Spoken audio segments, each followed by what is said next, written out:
ఇది కేవలం సమాచారంగా మాత్రమే భావించండి. వైద్య నిపుణులను సంప్రదించండి. పీసీఓడి ఉన్న వాళ్ళకి ఇప్పుడు అంటే లైక్ ఈ ఫిస్టులాస్ ఇన్ కేస్ వస్తే అది కూడా ఆఫ్టర్ మ్యారేజ్. సో, వాళ్ళకి ఎలాంటి టైప్ ఆఫ్ ట్రీట్మెంట్ ఇస్తారు? It's the same line of treatment మా సార్. స్పెసిఫిక్‌గా పీసీఓడీ ఉంది కాబట్టి ఫిస్టులాస్ అనేది డజంట్ కొరిలేట్ బేసిక్‌గా.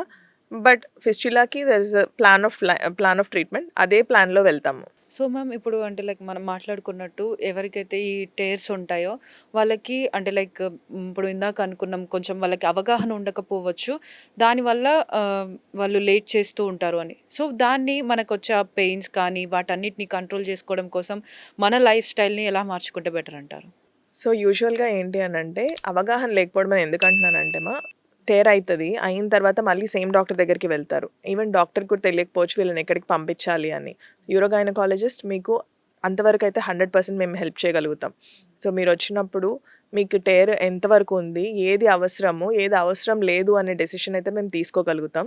అండ్ ప్రాబ్లమ్ ఎక్కడుంటది అనంటే మీరు ఇంకొక సర్జన్ దగ్గరికి వెళ్ళడం గానీ, వాళ్ళు మళ్ళీ మిమ్మల్ని ప్లాస్టిక్ సర్జన్ దగ్గరికి పంపియడం గానీ, సో, మీరు మల్టిపుల్ పీపుల్‌ని కలవాల్సొస్తది. ఆ సిట్యుయేషన్‌లో మీరు when you're going through pain అంతమందిని కలవడం అనేదే ఇబ్బంది.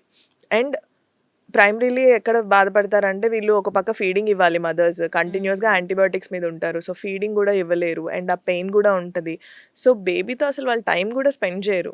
ఇందంతా ప్రాబ్లమ్ అట్‌లీస్ట్ మనకొక సొల్యూషన్ దొరుకుతది అన్నప్పుడు ఇవన్నీ గూడా మనం స్పెండ్ చేయొచ్చు. ఈ టైం అంతా మనం స్పెండ్ చేయొచ్చు బేబీతోటి. కొంచెం మెంటల్‌గా యూ ఆర్ ఎట్ పీస్ అనమాట. నాకు ప్రశాంతత ఉంది. నేను తర్వాత బేబీని చూసుకుంటాను. నాకొక కరెక్షన్ ఇస్తానని చెప్పారు డాక్టర్ అనే నమ్మకం అనేది ఏర్పడుతది. ఎప్పుడు ఏ టైంకి మీకు సర్జరీ చేయాలనేది we will decide and tell you. So, ఆ టైంకి మీరు సర్జరీ చేయించుకోవచ్చు. ఎర్లీగా చేయొద్దు అనేం లేదు.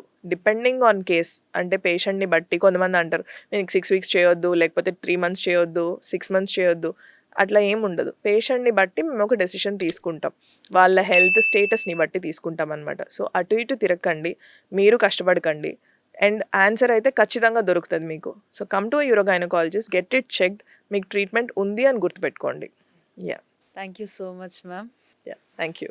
సో, చూస్తున్నాం కదా! ఎవరికైనా కూడా డెలివరీ తర్వాత ఏదైనా కాంప్లికేషన్స్ ఉన్నప్పుడు మల్టిపుల్ డాక్టర్స్‌ని కన్సల్ట్ అయ్యి టైం వేస్ట్ చేసుకొని ఇటు ఇబ్బంది పడేదానికంటే వన్స్ ఒకసారి యూరో గైనకాలజిస్ట్‌ని కన్సల్ట్ అయిన తర్వాత మనకున్నటువంటి కాంప్లికేషన్స్‌కి తగినటువంటి ట్రీట్మెంట్ అదేవిధంగా మెడికేషన్‌ని కూడా అందిస్తారని చెప్పేసి చెప్తున్నారు. సో, ఇలాంటి సిట్యుయేషన్స్ ఎవరైనా కూడా ఫేస్ చేస్తున్నప్పుడు ఎవరిని కన్సల్ట్ అవ్వాలి అని తెలియదన్నప్పుడు ఒకసారి యూరో గైనకాలజిస్ట్‌ని కన్సల్ట్ అవ్వండి. మీరు ఆరోగ్యంగా ఉండండి.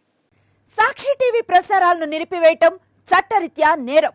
సాక్షి టీవీ ప్రసారాల కోసం మీ స్థానిక కేబుల్ ఆపరేటర్ను వెంటనే సంప్రదించండి.